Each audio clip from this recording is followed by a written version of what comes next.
Bem, iniciando mais um estudo, agora vou fazer uma pequena série de vídeos, né, falando sobre a perícope da mulher adúltera. Esta passagem é autêntica? De fato aconteceu? Então, como entender essa questão aí?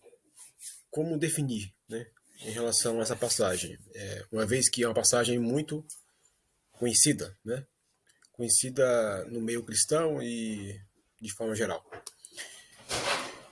Então, é uma passagem para analisar.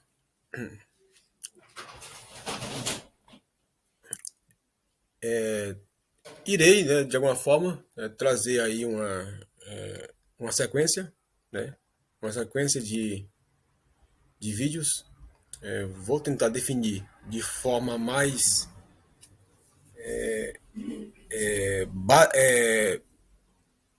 curta possível, nesse caso, né, de forma mais curta possível em relação a essa questão aí, né. Então, irei estar desenvolvendo essa série, este estudo, ok? Então, aqui, né, nós temos aqui a perícope da mulher adúltera, parte um, tá? A perícope da mulher a perícope da adúltera. Em latim, perícope adulterae. É um episódio bíblico que se encontra no Evangelho de João 7:53. João 7:53. Até João 8, do 1 ao versículo 11. O ponto, né, começa no versículo 53 do capítulo 7 e vai, nesse caso, né, vai até o versículo 11 do capítulo 8. Trata-se de uma perícope muito conhecida,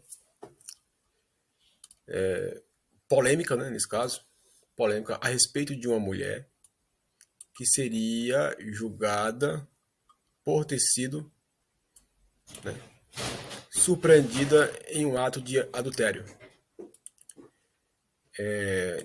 Embora não seja dissonante do restante do texto, a maioria dos acadêmicos concorda que a passagem não faz parte do texto original do Evangelho de João. Bíblia de Jerusalém. Esta perícope, 7:53 ao 8:11, omitida nos mais antigos documentos, tais como MSS. O que é MSS? Manuscritos, né? Versões e padres da igreja. Então temos aqui, né, três,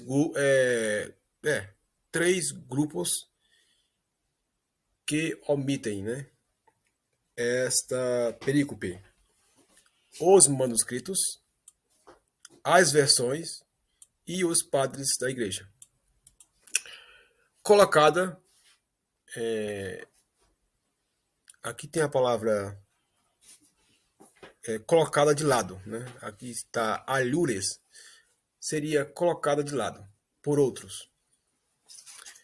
Deixa transparecer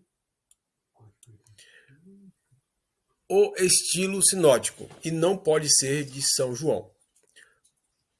Poderia ser atribuída a São Lucas, pegando do capítulo 21, versículo 38, né?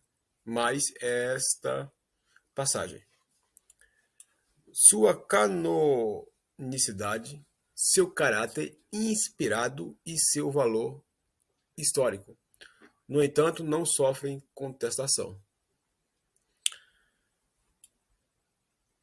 Alguns exegetas identificam a mulher adúltera como Maria Madalena.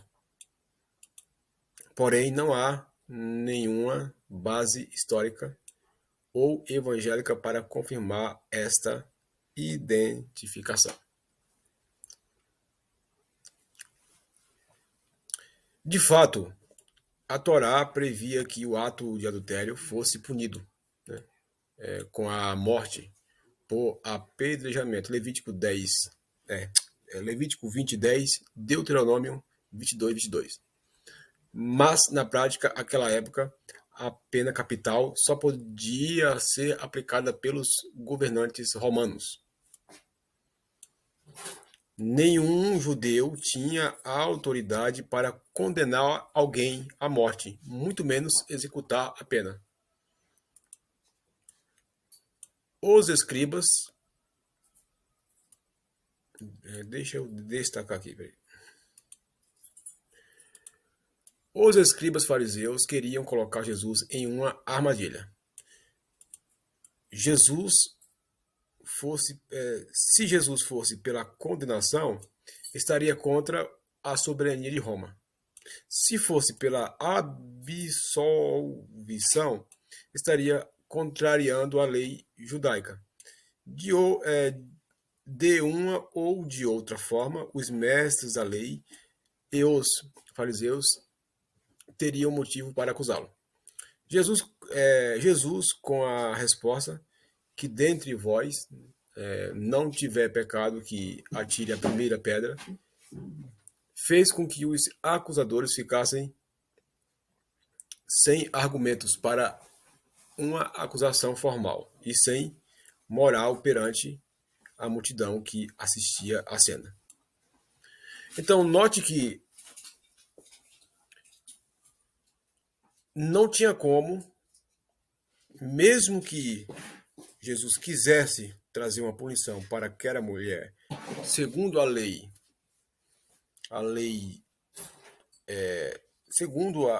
a Torá, não poderia. E Jesus sabia disso. Então não tinha lógica, porque contraria a lei, a Torá. E os fariseus sabiam disso, né? Sabiam que não tinha como executar aquela cena. Por isso que ela não aconteceu. Jesus não executou nenhuma penalidade contra ela. E muito menos em relação à questão romana, porque ali, né, estavam os judeus debaixo do poder romano. Então não poderia jamais executar nenhuma pena. Iria se opor contra a soberania romana. Então, nesse caso, Jesus não tinha muito, não poderia fazer nada. Não podia fazer nada com aquela mulher. Então, temos aí uma situação, uma armadilha que tentaram fazer contra ele, né? Nesse momento aí. Então, foi uma pegadinha de fato, né? Que quiseram fazer para pegar Jesus, né?